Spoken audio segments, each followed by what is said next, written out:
Allow me now to invite our last speaker, Ms. Ahunna Eziakonwa, Assistant Secretary General and Director of UNDP's Regional Bureau for Africa. UNDP is a premier partner for Youth Connekt Africa. Welcome.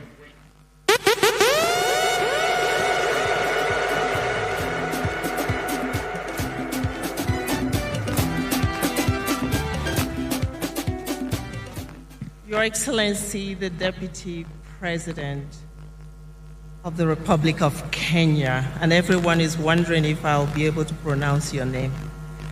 Excellency Rigathi Gachagua,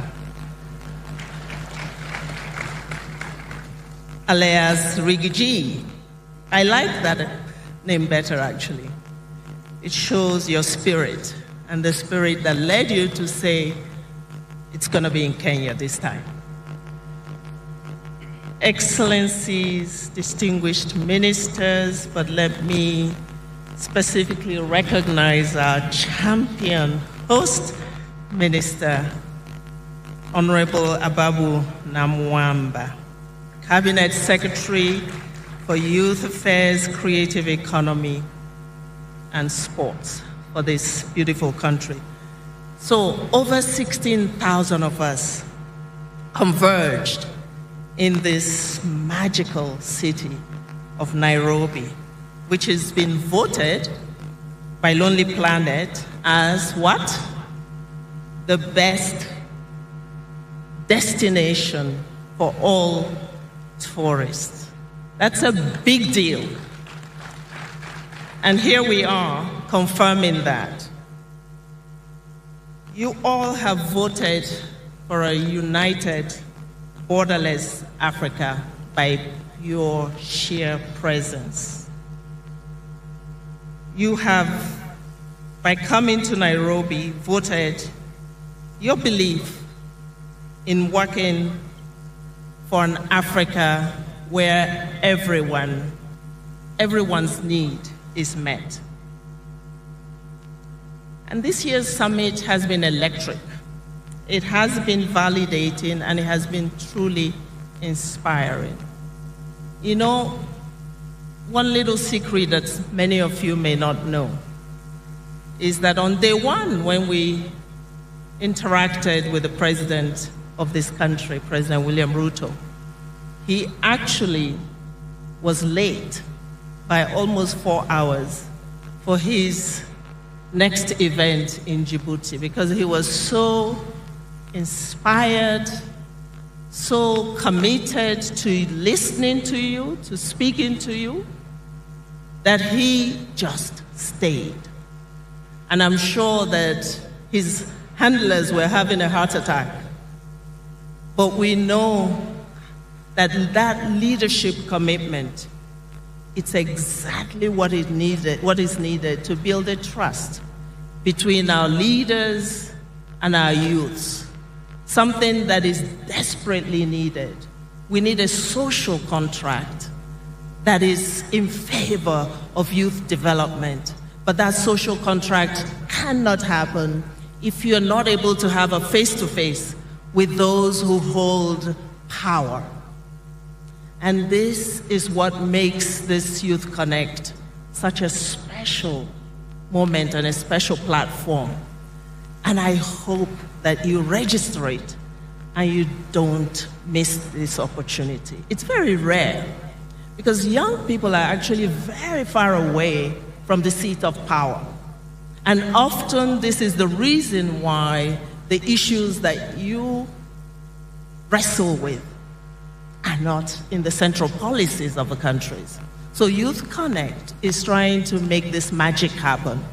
And we really want to celebrate President Ruto for his humility, for his patience, for his wisdom, and for valuing our youth.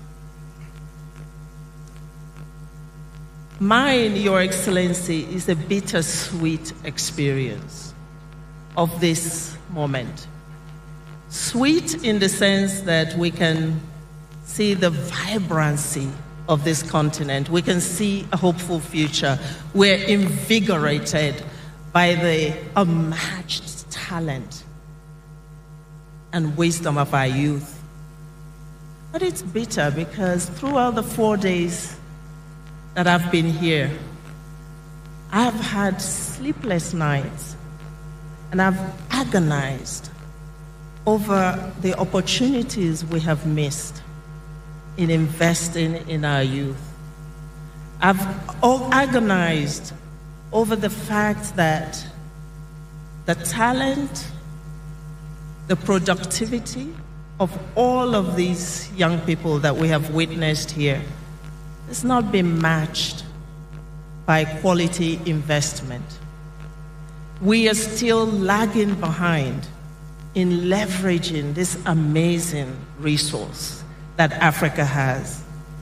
And as a leader of sorts, I feel a sense of indictment. We could have done better. We could do better. And I'm walking away from this event more than ever convicted that we need to put every effort that we have at every stage, in every moment, to ensure that we hear a different story from our youth. What was the topmost priority that was highlighted here when we did the survey? What is on the heart of young people today? Jobs. The absence of jobs.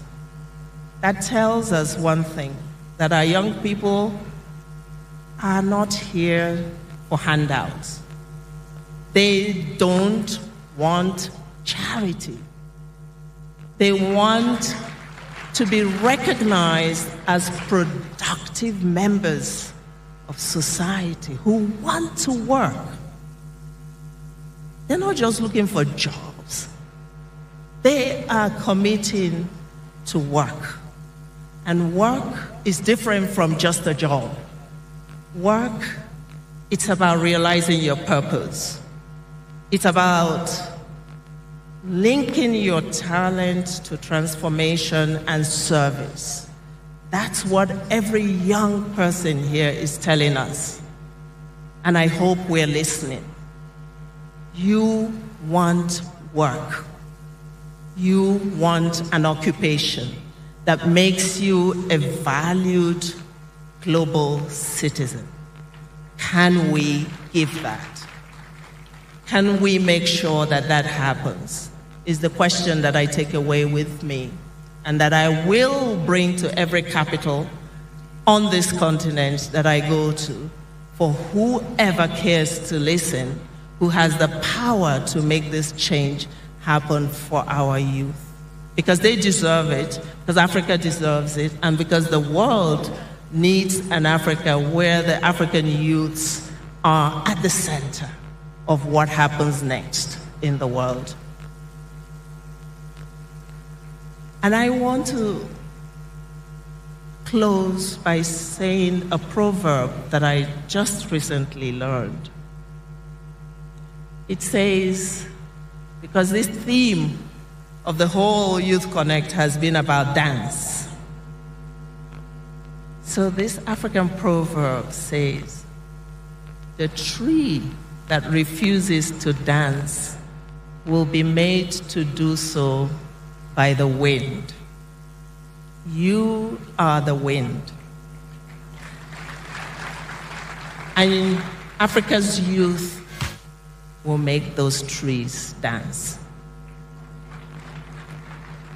We, you, together, we're gonna shift those trees that have stubbornly refused to lift their feet and make change happen.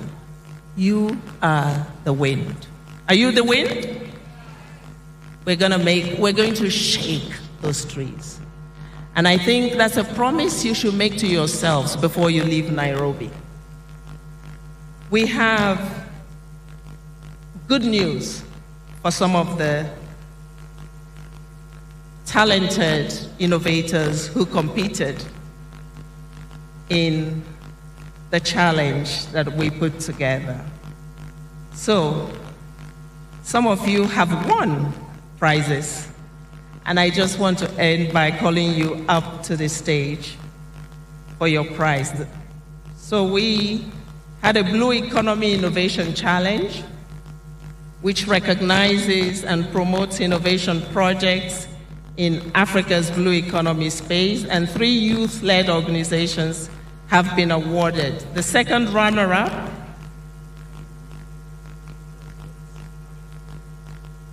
okay. So we'll do the awards later, I'm told, but it's an exciting announcement. I thank you all.